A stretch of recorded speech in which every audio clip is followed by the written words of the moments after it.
you. All right, so welcome to Disabled Neurodivergent Faculty Perspectives on Navigating Access Needs in the Classroom. We are so excited that you are joining us for this conversation today. This is Tanya Aho speaking, T-A-N-J-A-A-H-O, and we just started our slideshow, which we will also drop as a link and as a PDF in the chat as well. The first slide shows the title of this panel. The names of the panelists that in addition to mine include Mark Medwin, M-A-R-C-M-E-D-W-I-N, and Rhonda Zimlich, R-H-O-N-D-A-Z-I-M-L-I-C-H, who will introduce themselves later. There's also a link and a QR code for the access copy for this opening section. An access copy is the entirety of the remarks typed up so that you can read along if that would be helpful.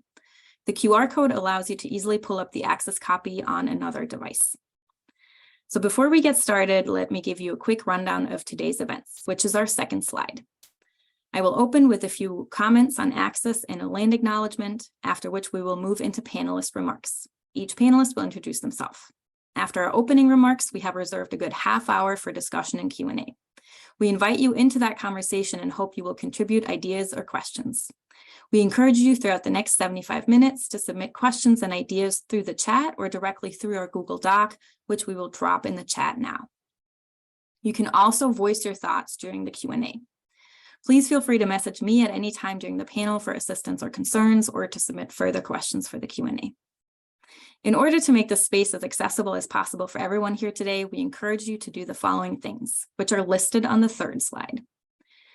1, please change your Zoom name to what you would like to be called and add your pronouns if you feel comfortable sharing them. You can do that by hovering over your own image, clicking on the 3 little dots in the top right-hand corner and choosing rename. We love seeing your faces, but understand that that doesn't work for everyone. Feel free to turn off your cameras as needed, but we'd love to see some more faces during the Q&A. Do stay muted so we can focus on what the speakers are saying.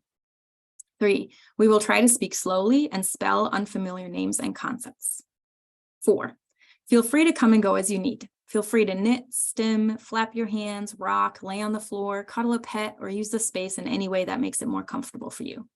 We love seeing all forms of interaction and engagement.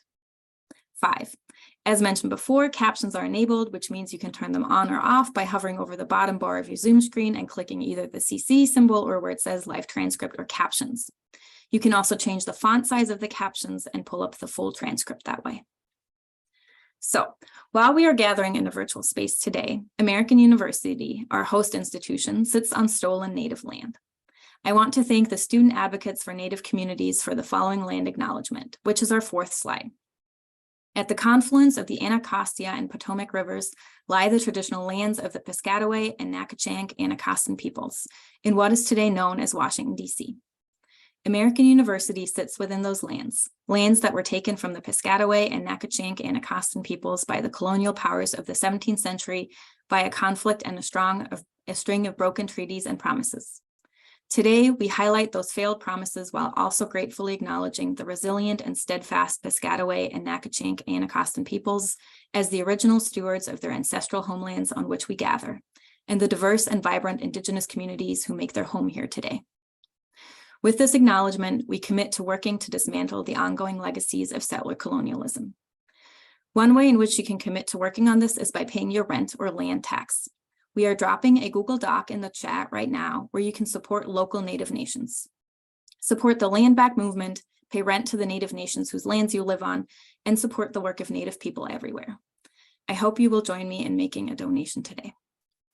If anyone here has questions about the land back movement, how to pay rent, or how to support Native nations and people, I would be happy to field questions. You can always reach me by email, which you can find on my faculty profile, which we will also drop in the chat. Before I turn it over to Mark, I wanted to let you all know that this panel grew out of a Disability Plus faculty and staff affinity group conversation we had about struggles we face as disabled and neurodivergent faculty in the classrooms and on campus. This information is on the 5th slide. The Disability Plus faculty and staff affinity group, which we will also link in the chat, was founded by Mark, myself, and 2 wonderful staff members, Charlie Fogel, F-O-G-E-L, and Anna Cook, C-O-O-K, who sadly have left AU since our founding in 2021. The mission of the Disability Plus faculty and staff affinity group is to create spaces for disability and neurodivergence culture to thrive at American University. As disabled and neurodivergent, autistic, blind, MAD, and chronically ill faculty and staff, we unite to foster community and celebrate our differences. We envision a campus where disabled and neurodivergent faculty and staff are fully included and welcomed in our campus culture and communities. Our affinity group is anti-racist, anti-colonial, and feminist, and welcomes all who want to learn more about disability and neurodivergence. While our founding members identify as disabled and neurodivergent and chronically ill, anyone is welcome to learn more about disability justice, MAD, pride, and neurodivergence. So if you'd like to know more about the group, feel free to ask us more about it in the Q&A or send Mark or me an email later. And with that, I'll hand it over to Mark. All right, can people hear me? Yes. Coming through? Okay. Mark Medwin here. For those of you who know me already, hello. For those of you who don't, I teach music history in the music program, appropriately enough. And I am sitting here in my basement in light jeans and the inevitable polo shirt and the beautiful fleece pullover that accompanies me everywhere because the house is cold. And I am crowned by what my daughter says is an increasing bald spot. I'm putting all that out there because actually, whether you can see or not, you won't be seeing any of this because I don't own a camera. I have been blind since birth. Not that that means that blind people don't own cameras. It means that I don't own a camera because I don't actually know what it will be showing if I did own a camera. So I put all of that out there, and I don't know, is my slide up there? Is that up there? Yes. Is it? Okay. I'm just sort of going on faith that it's up there, and here we are. You will see that what I'm going to talk about on the surface of it may not seem related to the disability factor, but I do want to talk about being what I call a professional listener. And in fact, I didn't call it that. It came to me via my former boss, who was Nancy Snyder at the time. And it was given to me as a way to talk about what I do for the first year students. And I thought it was fascinating that Nancy talked about me as a professional listener. I didn't like it at first, to be perfectly honest with you. It's one of those things, you know, when I meet people and they either realize that I'm blind or get up the courage to discuss the fact that I am blind, the first thing that they often say is, oh, so that means your hearing is better than other people's, right? To which I often go, huh? What?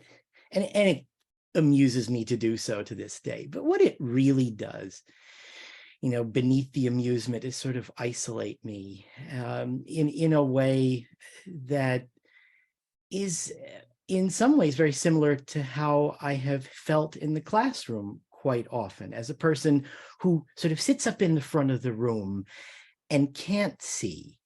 I can hear breathing, you know, the feet shuffle, but I'm kind of alone up there, and I'm certain I'm not the only person that feels that way, blind or sighted. But the blindness to me plays an integral part in that feeling. And as I thought more about the idea of being a professional listener, as it was sold to the students, I thought, wait a minute, that's exactly what I am. I am a professional listener, not only in the fact that everything that I do involves listening. I'm a musician, you know, I'm a journalist, I'm a musicologist, all of that stuff. I don't read music per se. Everything involves listening, but even beyond that, I'm approaching the world through the oral modality. And that's the largest weigh in for me is this, what am I hearing? What is going on? What can I gauge from that? What do I bring to each oral experience that's going to allow me to take the next step and not get hit by the metro, or figure out how to get from one chair to the next, or find where the stereo is. And so I thought, well, if I do feel isolated in the classroom, is there a way that I can bring my listening experience to bear on the way that I am approaching students, the way that I come to terms with being in front of the room and not being able to make eye contact with the students? And this is the part that I call this. I guess we go into the slide where it says the classroom and the art of stopping. It's the hardest to articulate also. I'll give it a shot here. When I teach, traditionally teaching a music class, you play music in the classroom, but generally people will play examples after they have explained what you are to be listening for.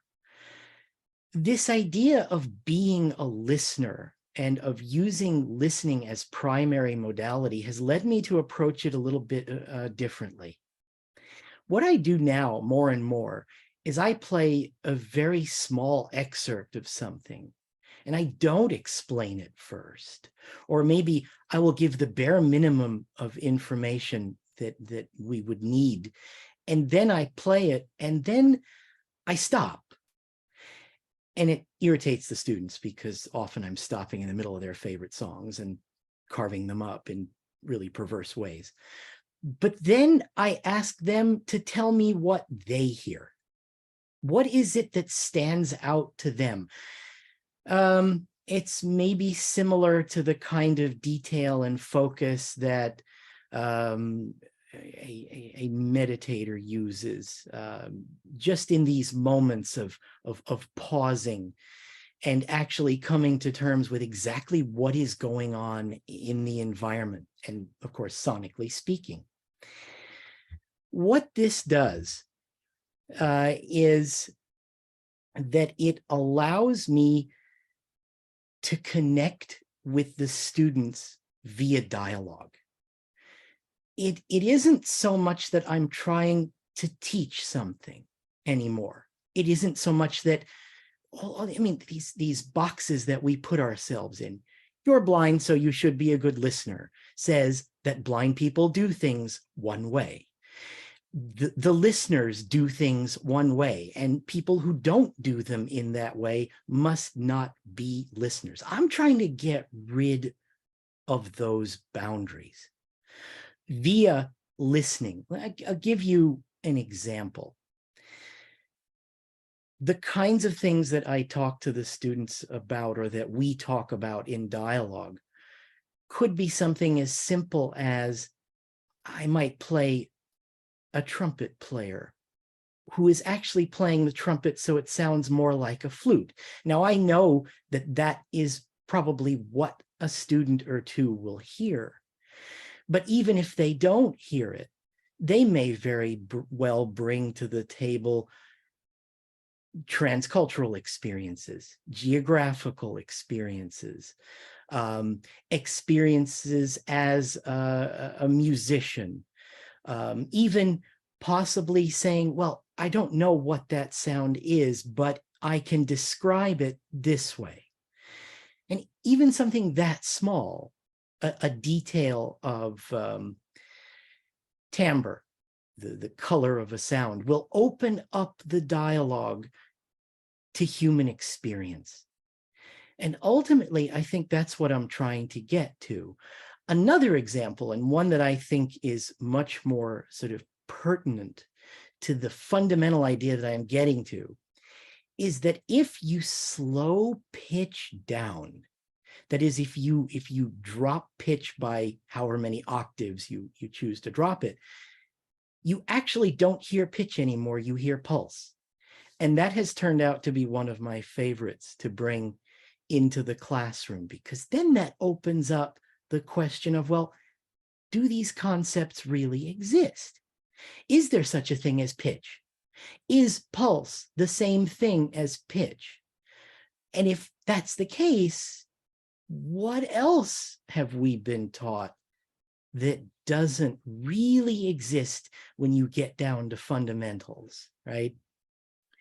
What is a disability? What kind of space do we need to access in the classroom? Whose space is it? And I think if being a professional listener has taught me anything, it's taught me that really every single detail contains the kinds of universes that we all try to offer to our students. We all try to allow our students to see as teachers. I'm sitting here at this moment thinking about Tanya's opening remarks and the kind of space that Tanya outlined for us, where we can do all the things that make us comfortable, things that may not be accepted in the world as we know it now, in the academic environment as we know it now. And I think that listening to music, to voices, to what the voices hold and entail, may bring us closer to the kind of space that Tanya imagines, and that maybe we all might benefit from imagining. Thank you. Thank you, With that, Mark. I am going to pass it over to Tanya's next, right? Yes, thank you, Mark. All right, thank you. This is Tanya again. So we are going to drop a link to my access copy for this part in the chat.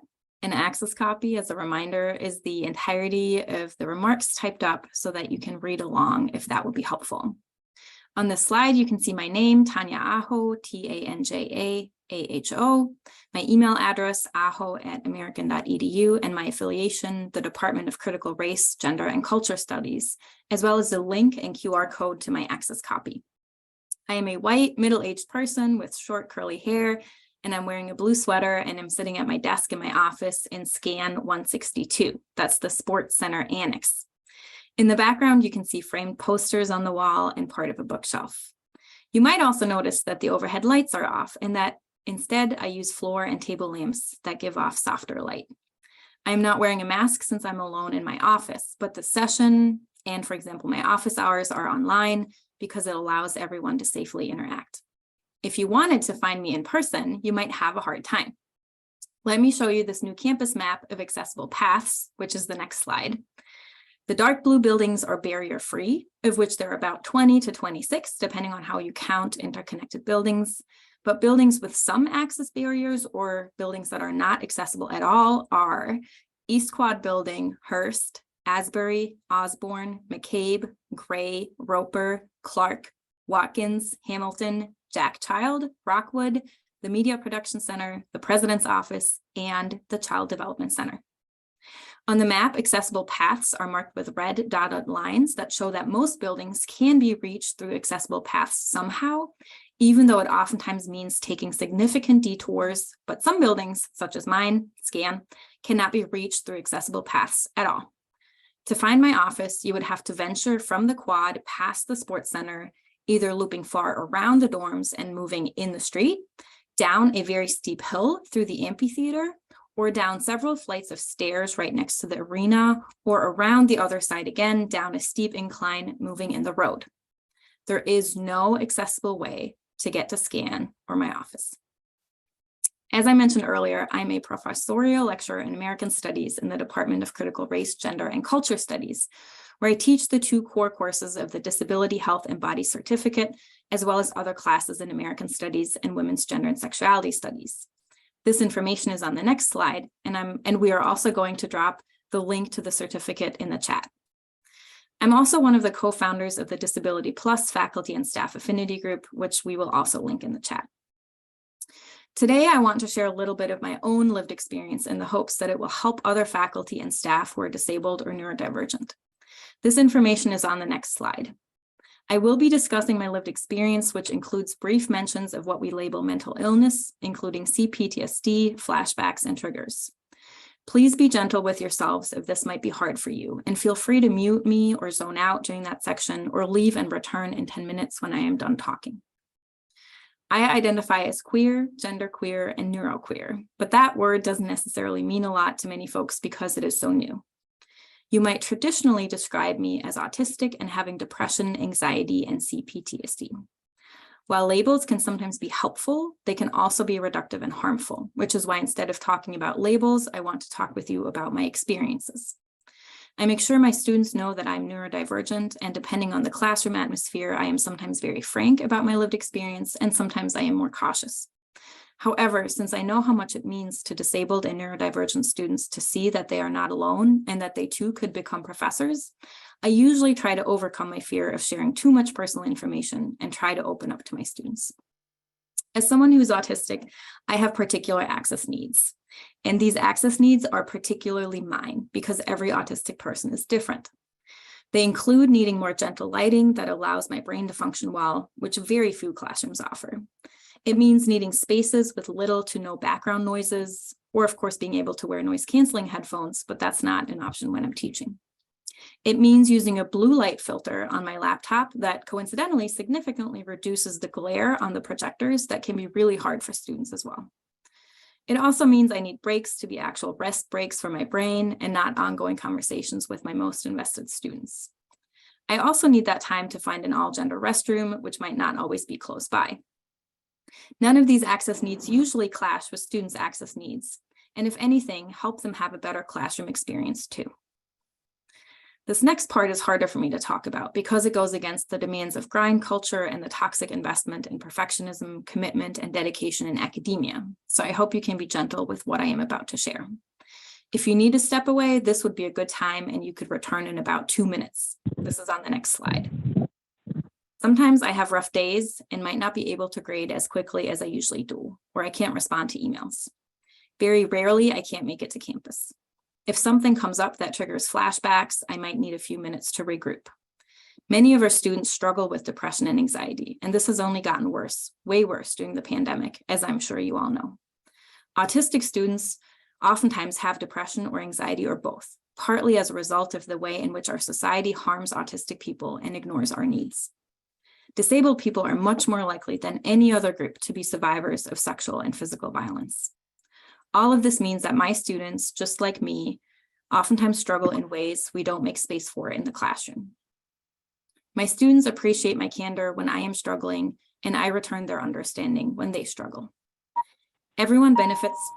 I'm sorry, somebody's not muted and the background noise is really distracting. Could everybody check if they're muted or not?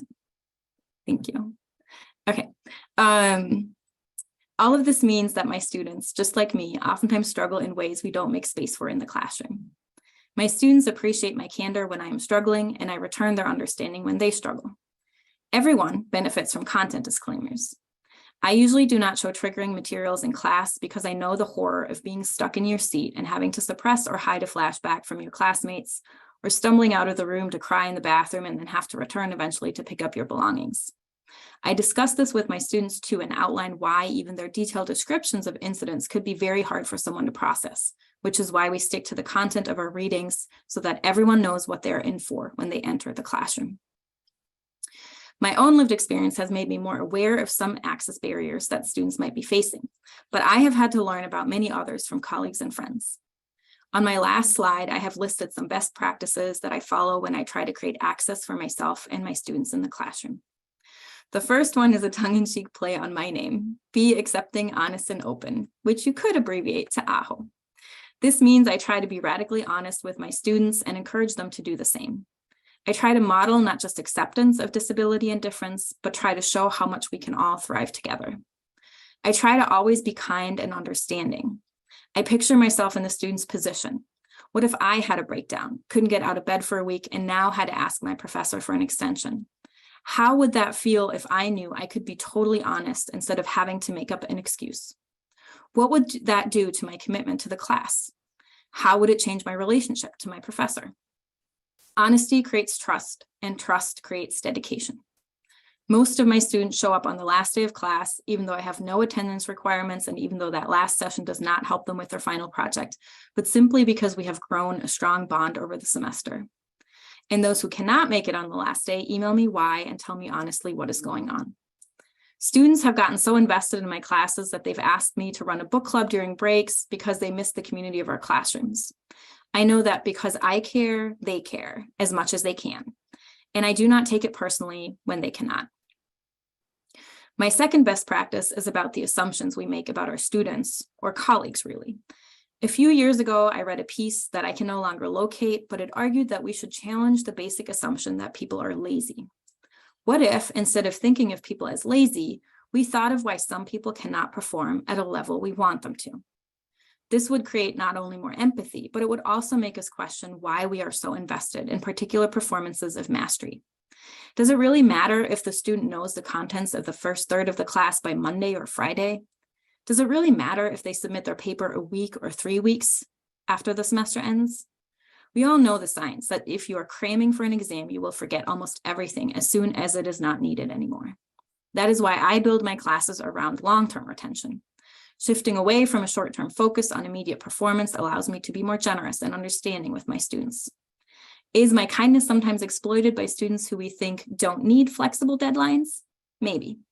But the amount of students, especially disabled, chronically ill, and neurodivergent students who have expressed their relief, surprise, and deep gratitude when they finally found a professor who believed them, makes that absolutely worth it, in my opinion. Finally, I try to create as much access as possible while keeping my own access needs in mind, which can sometimes be a struggle. And I'd love to talk about that fine balance more in the Q&A. There are so many ways of increasing access that I do not have the time to go over here, but I have just started writing a newsletter with access advice called Access Hacks that offers one access strategy a month. If you'd like to sign up for it, we'll drop the link in the chat. You can also find the first post in the latest CTRL beat, which we'll also drop in the chat. In it, I discuss the importance of discussing access with your students as the basis from where you can build out access, which I'd be happy to also talk about in the Q&A. Okay, final plug. I'm on a panel tomorrow where we specifically discuss the lived experience of autism at AU. It's from 10:35 to 11:50 in the morning, and it's both in person and on Zoom, where we'll be taking up some of these questions as well, including how to talk about disability and what language to use. I'll also make sure to drop that info in the chat as well. But now I'll turn it over to Rhonda. Thank you. Awesome. Thank you so much, Tanya. And thanks, Mark. I'm just honored to be sharing this experience with both of you. Hello, my name is Rhonda Zimlick, and I teach in the literature department and writing studies. I teach both creative writing and composition.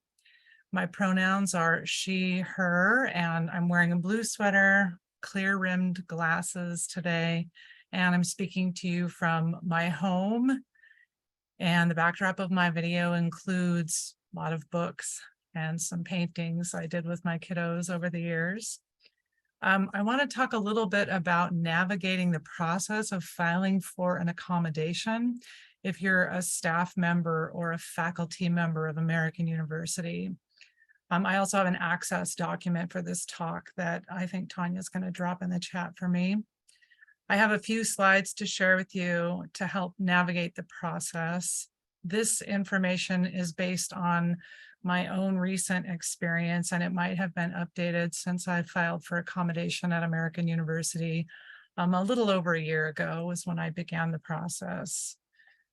So the first slide that you see already here is my contact information. The best way to reach me is by email at zimlich@american.edu. That's ZIMLICH at american.edu. You can also find me in Battelle Tompkins on the second floor in office number 223. I'm just inside the lit department, and my office door faces CAS. When you come up the elevator or the stairs, turn left opposite of the CAS Dean's office, and you'll find me there. Okay, I identify as a person with a disability that results from a chronic illness, and that chronic illness is multiple sclerosis. I was diagnosed almost 20 years ago now. This slide here is very simplified from the MS Society. It shows some aspects of MS, most of which are considered non-apparent, and non-apparent is sort of a phrase that's used when folks are talking about access and accommodation. It means different things for different people, as my colleagues have already talked about, some of the limitations of language.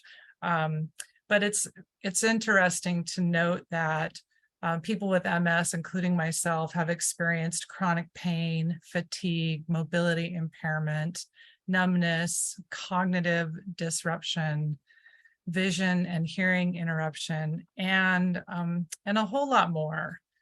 It's also an autoimmune disease, so I had to take extra caution, and still do, while navigating during COVID-19. So I was hired in the fall of 2020 at American University, and I moved here from the West Coast. I was at the University of Oregon.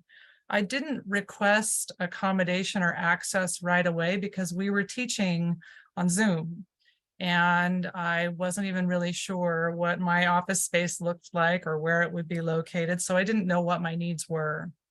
It wasn't until we started teaching in person in 2021 that it became necessary for me to advocate for myself and to request accommodations around campus. And I'll just note that, as Tanya pointed out, the building scan, which is below Bender Arena, it's the sports complex annex, it does not have access for people who require access to get to that building. And that's where my office was. I miss my office mate. I really enjoyed sharing that time and space with my office mate, but there came a point in the winter when I could not reach the space because I was having mobility issues. So these are some reasons here on this slide why you might want to advocate for yourself and disclose to your colleagues, your supervisor, maybe even students, if you're faculty, that you have a non-apparent disability. And first off, access is your right. In 1995, the Clinton administration solidified the Americans with Disabilities Act. And since then, not just American citizens, but anybody in the United States who identifies as a person with a disability has a right to accommodation and access. The other thing is that documenting your specific needs can be really empowering, but it also provides really practical outcomes to help you acquire safe and appropriate workspace. And that's been my experience. It can also lead to your ability to navigate safely around campus, which is really important. And I've already given the, for instance, it wasn't safe for me to walk down the very steep stairs to get down to scan, or if you go from the quad around the backside of Bender, there's sort of an alley that goes through there with a painted on sidewalk, which is also a thoroughfare for trucks moving things in and out of that area. It's just not safe. So,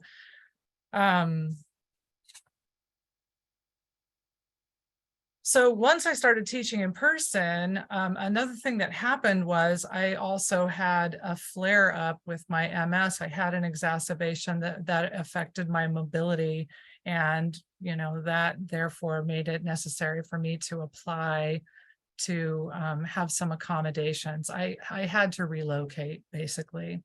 I was also teaching in two of the buildings that Tanya mentioned that don't have access. And so in the middle of the semester, my classrooms were also relocated because I was on second floor in buildings that did not have elevators. All right, so I started the process initially with my supervisor. just sent an email and said, unfortunately, this is happening, and got documentation from my doctor, my neurology team. And I was referred to American University's HR department to help me out from there.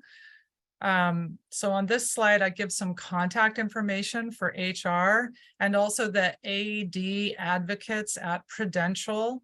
And Prudential is part of our benefits platform. They are an insurance company, but they sort of act as a third party, non-biased or, impartial, where they can take all the documentation from, it's sort of like filing a claim, and they put it all together. And then they report back to the university what, the next best course of action will be in order to provide the accommodations. So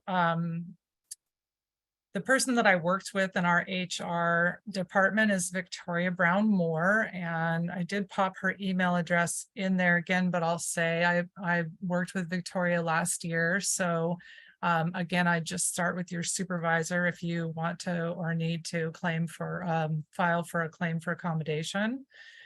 But she was able to put me in contact with Prudential and got the formal process started. And I had everything documented. So they asked, what my needs were, and they asked for my medical documentation, and I provided that. It did take a lot of time and effort on my part to get everything in place. And I did have to go back and redo it. At one point, the claim expired. So I don't think they were thinking about chronic illness being chronic and continuing, and the fact that I would continue to have issues, if even intermittent or non-apparent. So now the claim is in place permanently. I have a permanent accommodation, at least until they cure MS. Who knows? But now I'm better situated to be successful in my job. And I want to really stress that if you stick with the process, you'll be able to get your accommodation taken care of. And you may not run into the same snags that I did, but just keep going. Our human resources department and Prudential are here to help. So the next slide is a picture of my office, and I do have things laid out in a particular way. I share an office with a tenured professor, and I'm really grateful that I was able to lay things out that work best for me and my needs. So the picture that I've put up on the screen is of my office. It has an image of a large desk that came with the space. Then there's some pictures and degrees on the walls, but the space includes both natural lighting and fluorescent lighting, and non-fluorescent lighting, which, like Tanya said, I prefer the non-fluorescent lighting for my optic nerve. And then I also have a comfortable chair, and this helps me when I need to meditate or de-stress or even just shut my eyes because of fatigue. I've also taught, as I've mentioned, in classrooms on campus that do not have access. And so since then, I now have guaranteed classroom space where I'll always have an elevator available if I need it, or else I'll be teaching on the ground floor. And I'll just add that my supervisors and my colleagues have all been super supportive and helpful throughout the process. So, if you're somebody who feels like maybe you're reluctant to apply for an accommodation, I'm not surprised at how loving and accepting and wonderful everybody has been. It's just something that I wanted to acknowledge because it has been really terrific to have the support of my colleagues. So we'll talk now we'll take some questions, we'll have a conversation, but for this part, I'm going to turn it back over to Tanya. Thank you, Rhonda. And if you could skip to the next slide. So we are wrapping up, and here are some of our resources. We've dropped the rest of them in the chat, but feel free to reach out to any of us if you want a couple more resources. We're also happy to share out the slides again. And at the bottom of the slide, you can see the Google Doc for the questions, which I'll also drop in the chat again now. So yeah, we'd like to open it up. Maybe we'll give it a moment and then we'll end the slideshow and we'll open it up to questions. We have a couple already in the Google Doc, but if you wanted to voice your question or add questions, feel free to do so now.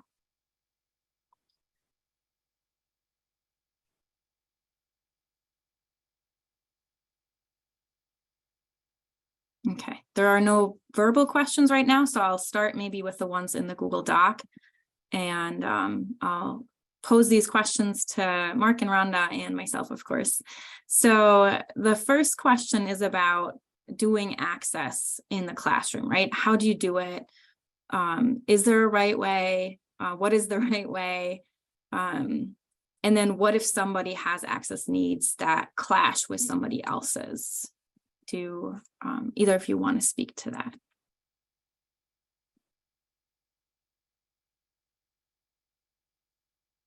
This is Rhonda. I'd love to hear what Mark has to say about this. This is Mark, and Mark would love to hear what Mark has to say about this.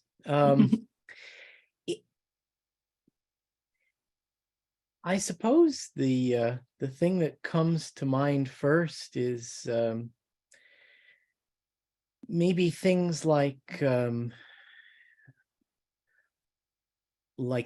exams.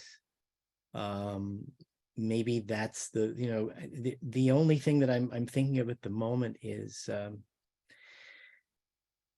that some students need maybe certain fonts or certain size fonts or things like that. There are things that I've had to do over the years that I haven't quite known how to do. Excuse me. I mean, it's always a learning experience. The question is a particularly broad one, but that's the first thing that comes to mind, and the best thing that I can do is to try to make it happen to the best of my abilities. There are certainly times when I have to get help from other people to try to accommodate. But if anybody knows the obstacles a person with a disability faces, it's I. So what other can maybe we make the question a little more specific, and then I can try to answer it a little bit better.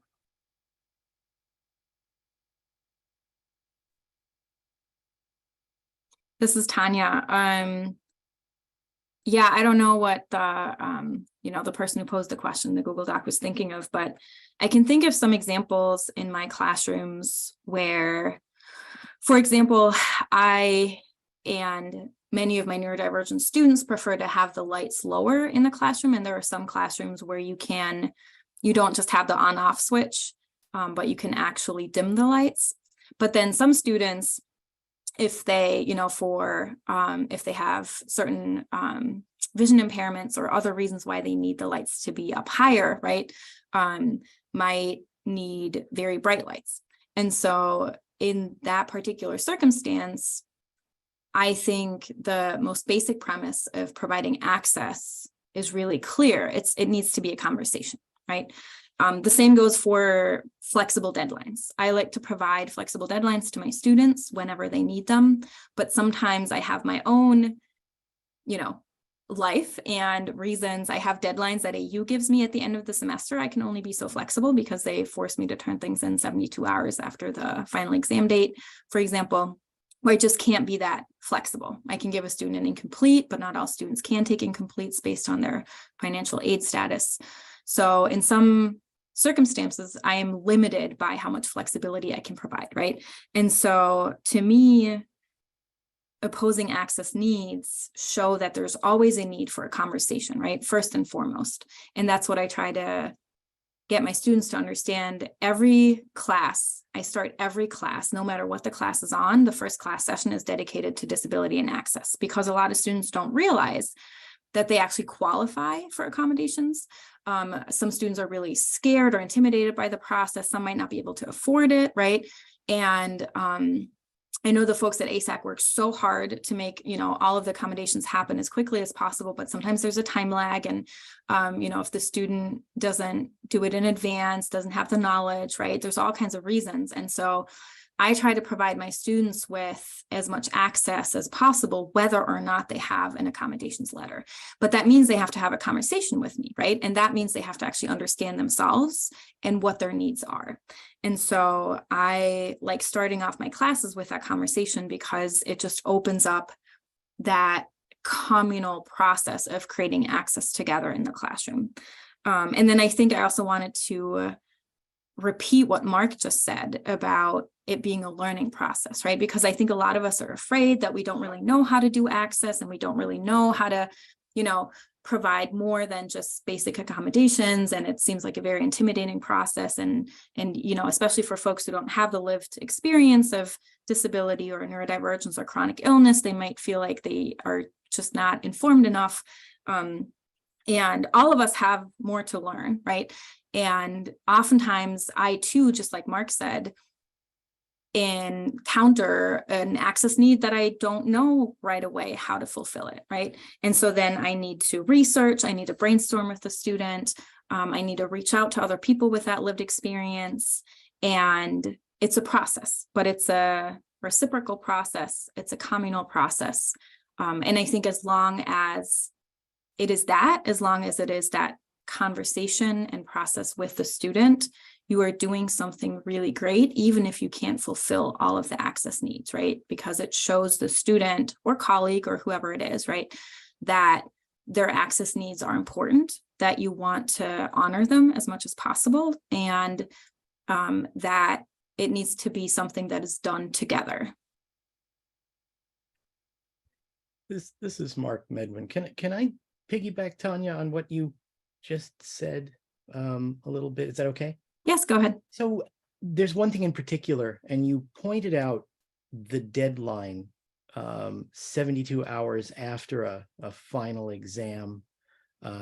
We have 72 hours to submit the grade. As a person who gets final projects more and more rather than just exams, but even just exams, and as a person who needs help reading them, and as a person who listens to text being read rather than reading, I have to say that there have been times when I think the 72-hour deadline is really problematic. I want to do the best job I can.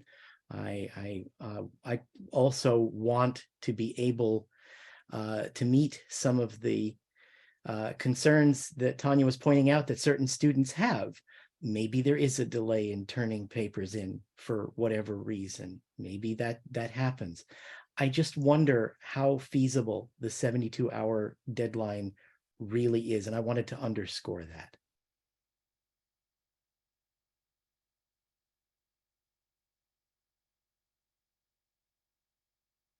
Hi, this is Rhonda. I just want to point out that Amanda Chautka gave an applause emoji for what you just said, Mark.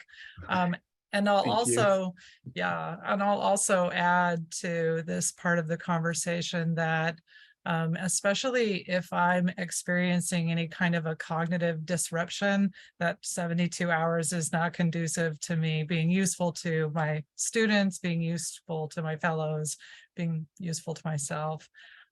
One other thing that I'll say, very practically speaking, is something that I heard Mark Medwin actually bring up maybe it was at Ann Farron last year or the year before. And that was, if you are moving furniture in your classroom space, move it back to where it's supposed to be, because it's cheers, applause.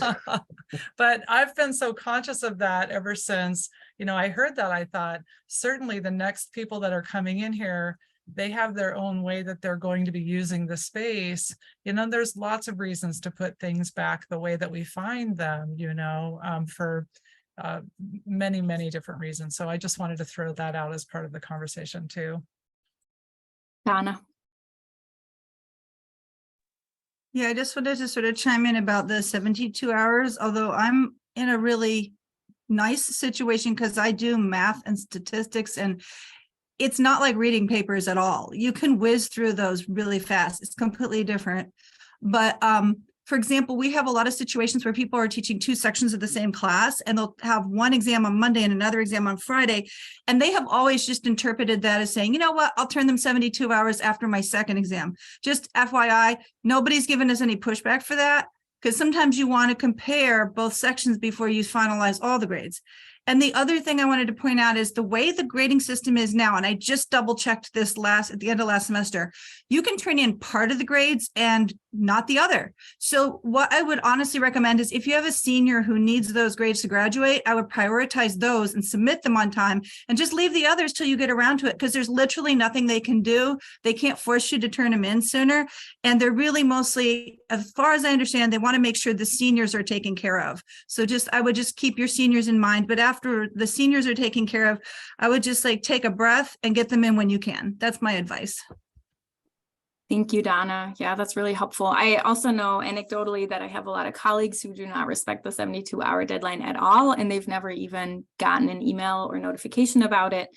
I just think having that rule on the books and having them send it out every semester in an email shows a deep, profound disrespect for disability and access needs, right? And signals that we don't really care about the access needs of our faculty. This has to happen, especially because in the 72 hours, they also count weekends, which for people with care responsibilities of any sort, right, is absolutely unacceptable. And so it's just one of my pet peeves about if we're trying to sell ourselves as an accessible, inclusive community, then such rules should not be appearing in print. Okay, we do have a couple more questions in the Q&A document that I want to make sure we get to. And somebody asked a question about in-person team meetings, which I also would love to talk more about. So this person is a staff member who has 2 inflammatory permanent chronic health conditions and takes immunosuppressive drugs. They can wear a mask during an in-person team meeting, but the amount of protection they receive diminishes in groups. Absolutely. So the question is, right, what do we do? And I think this is a question a lot of us have about now that all the students are returning again to campus. Just today in SCAN, there's so many more people without masks on that I feel a lot less safe again being at work. And I wanted to open that up to anyone here who would like to speak on that, but of course also Mark and Rhonda.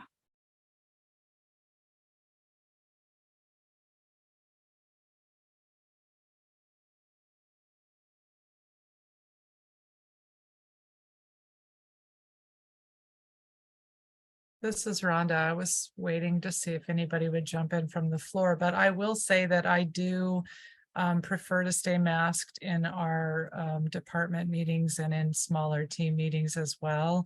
And I might have been alone in this, or maybe one of the few, but I stayed masked for the entire semester in the classroom as well. And often I would be the only person. My students would all be unmasked, but I have an autoimmune disease. It's very important for me to do that. But I also want to establish some normalcy for people who do desire to continue to wear masks, to keep the mask on when you're in a confined space with many people. Amanda?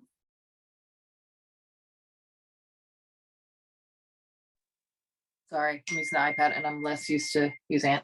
No, I agree. I mean, I stayed masked last semester, the entire semester, I believe. Yeah. With the exception of my mask, of course, broke walking to my final presentations for one class. And then, of course, I was sick the next week. So I was like, this is why we wear masks. But the thing I struggle with is trying to create that norm and trying to encourage students to do it without policing them. I mean, I think the challenge of the world acting as if COVID is over is our students often assume they don't have to wear masks. And it doesn't matter how many times I say it or classmates say it, it feels like an uphill battle. So I don't know if anyone has answers here, but. Yeah, thank you, Mac.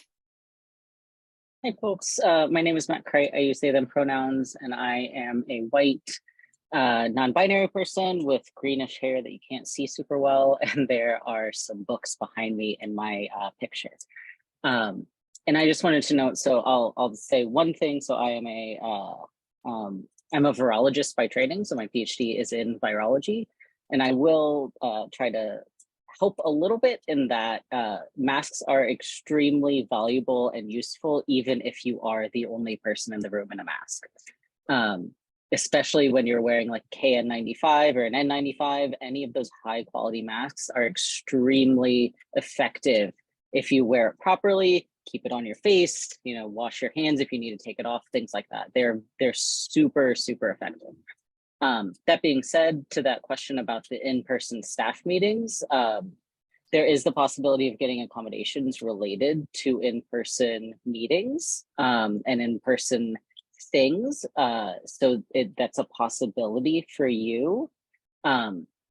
One thing that I've done, because I also have health concerns related to COVID, is just ask for any meetings that have over a certain number of people, if I can be, you know, there in person, but in a different room, and just kind of zoom into the meeting. And that has worked really well. It doesn't, and so far my supervisors have not had any issues with that. So that could be an option. Thank you, Mac. Yeah, I am not a staff member. I'm a faculty member. Sorry, this is Tanya again. And I actually required masks in my classrooms all last semester, even though I wasn't supposed to. And I had a number of students who are chronically ill come up to me at different points of the semester and express their deepest gratitude because I was the only professor in whose classroom they felt safe. I also always provide a Zoom option for students so that they can attend virtually, which I also know we have been officially discouraged from doing, but I think it's really important, not just for educational continuity, but also taking into consideration, you know, people's different access barriers to attending, including care needs or care responsibilities, right? And so I always provide that Zoom option. Now, I know that when you are a staff member, things can look really different, and that power imbalance between you and the people who make the decisions about masking can be really in the way of advocating for yourself. I personally have asked my chair to make in-person meetings, to mandate masks for in-person meetings so that everybody can feel safe. And that so far has been honored, but I also know, I mean, right, tomorrow Ann Farron is like in person, and they wanted me to host a happy hour where everybody was going to be eating snacks. And I was like, I'm not going to come in person because I do not want to be around people who aren't wearing masks. And so I have that flexibility, but I know for staff members that can be a lot harder. I do think at least trying to have that conversation with a supervisor, or if you didn't want to, because also oftentimes as disabled and chronically ill people, we're afraid of coming out to our supervisors, right? And folks who make decisions about hiring and retention and all that. And so if you have somebody else you trust, another staff member who could relay that access concern for you, right, but not identify you as the person who's asking for it, that might take some of the pressure out if that kind of person is around. I have been telling the university that I think, and we are in the process of hiring a 504 coordinator who might, I don't know if they'll take on those kinds of responsibilities, but we currently just don't have anyone to talk to when we have access issues like that, right? Who do you go to? Not the Title IX office. Maybe your supervisor, but what if, you know, you don't feel comfortable with that? There just is no good mechanism at all. And so I'm hoping that American University will soon invest more resources into making that happen. Yeah, did anybody else want to chime in on the whole masking conversation? If not, I would move to the next question that we also got in the Google Doc, which is a question about how does a student get support when the professor is not willing to accommodate them in the classroom? And then also students mentioned that sometimes they cannot get official accommodations through ASAC, but they would still benefit from educational access. What responsibility does AU have to provide access beyond ADA requirements, and what responsibility should individual faculty members hold? I apologize that I earlier forgot to copy paste these into the chat, but I'll add this one now, so you can all look at that question again as well. Mark or Rhonda, do you have thoughts about students getting support in different ways? This is Mark. Can I jump in here? Absolutely. I quite honestly, I don't know if I'm even supposed to say this, but really I want to go back to Tanya's point about conversation and communication.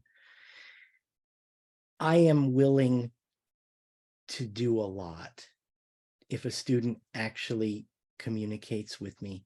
And I tell students, and I think I'm not alone in this, but I tell students at the beginning of every semester, it doesn't matter what you need. We can figure out a way to make it happen or to get as close as possible to making it happen, but only if I know that you need it. And I am more than happy to do the needful. Yes, we have official channels. Yes, the student ASAC is a wonderful resource and it should be used. But to me, the most important thing is direct communication with the student. That's pretty much what I'll have to say about that.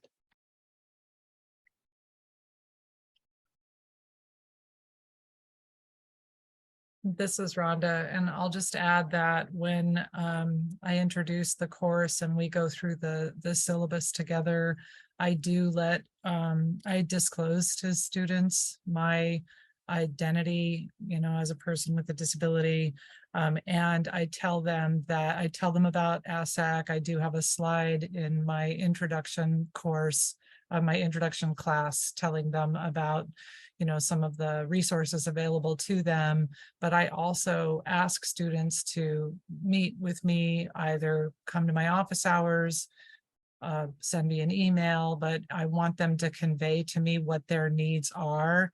And like Mark said, I'll go to the nth degree, but I can't do it unless I know what it is that they need. And I do let them know that from the beginning of the class. And I sometimes will also check in about halfway through the semester. And it seems like it's been really useful to do that. This last semester, we had the flu sort of circulated around campus. And so it wasn't COVID, but kiddos were having the flu symptoms. And, it was like, stay away, if that's the case. I might have to, maybe make some exceptions on my attendance policy. And these are for students that maybe have never even been to ASAC, may not go to ASAC, but, I'd rather have students feel like it's okay to miss a class if they're feeling sick, rather than to come to class because they feel like they have to be there as a requirement and then jeopardize, other students in the course or me. So. This is Mark Medwin again, and I have also taken to recording every class. I can't really run a Zoom in class without assistance the way Tanya does, but I record every class and post them all on Canvas. I know you're supposed to have people request them, but I think that for various reasons, this has been a really good thing to do. And so I am sort of jumping on what Rhonda just said about attendance and illness. And if you can't attend, then the classes are there to be heard.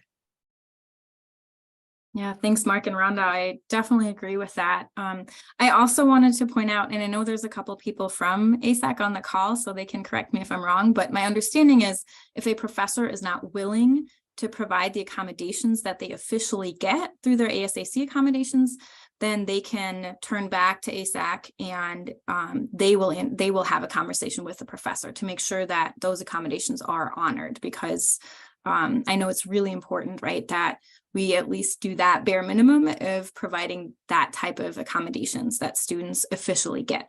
I mentioned this a little bit earlier. I believe in radical access and try to implement a lot of universal design. I'm going to drop those terms in the chat, which is part of like a disability justice framework with which I come to creating my classrooms. And that means I try to provide as much access from the get-go as possible, right? Different formats for exams and projects, different ways of attending class, whether it is in person, on Zoom, or asynchronously, and just trying to build in that flexibility and these different kinds of modalities in everything that I do, right? If I have them, their course materials are always readings, AV materials, podcasts with transcripts, videos always have captions, right? All of those different things. And so I try to build in as much access as possible, but sometimes I can't know all the access needs in advance. And sometimes I can't, just physically being one person, it's a lot of work to do that all the time, right? So I ethically think I have a responsibility as the person who facilitates that learning space to do as much as I can. But it's also been a real learning process for me. For example, I had to teach myself how to do these, how to use Zoom to record my class sessions.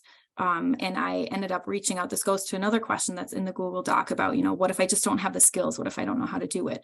And it was really hard for me to find out who at AU do I ask about which cables I need to plug in order to record the class session. And so people can zoom in and I can, have the projector up and they can see it and all of that. Once I had learned that, it takes 30 seconds to plug in the right cable and then to start up Zoom, right? It's a really easy, basic thing to do. But when nobody's teaching you how to do it, there's a really big barrier to actually implementing that kind of access. And the university currently is actively discouraging it, right? Which is another barrier to providing that kind of access. And so I do think we have the ethical responsibility to have more conversations about this and try and foster a campus environment in which we're all providing more access, whether or not somebody has accommodations, because as I mentioned earlier, right, the folks at ASAC do wonderful work, but sometimes students either, if you have depression and you're laying in bed for weeks, you can't do all the things that you're required to do, go meet with people and go to appointments. Maybe you don't have health insurance, or maybe you can't afford to go see the doctors. Maybe you don't have the emotional bandwidth to look for them, right? Maybe you don't have the transportation to get there. Maybe you're so overwhelmed with working 2 to 3 part-time jobs that you just can't cram that into your schedule as well, right? There's so many access barriers to getting accommodations, which is why I think it can be really important to try and provide access to folks, whether or not they have accommodations. And maybe as a last note, I'll just say that for example, I have each student takes notes in the class once in the semester, and then those notes are posted in a Google Doc that are shared out with everyone, so that if you've missed a class session, even though the recording is there, you can also have access to somebody's class notes that kind of summarize the contents of the session. And that helps create access for everyone, but it also teaches everyone the skill of taking notes, right? And the importance of creating access together as a community. Now, obviously I make, again, accommodations for folks who don't, for whom note taking is difficult. And then we come up with different assignments for them, but it's just a way of together creating access in a way that means I'm not the only one who has to provide it. Everybody gets skills from building out that communal access. And kind of like with a mass conversation, right? It just makes people more aware of what others need and of how little they sometimes have to sacrifice in order to make others feel safe and seen.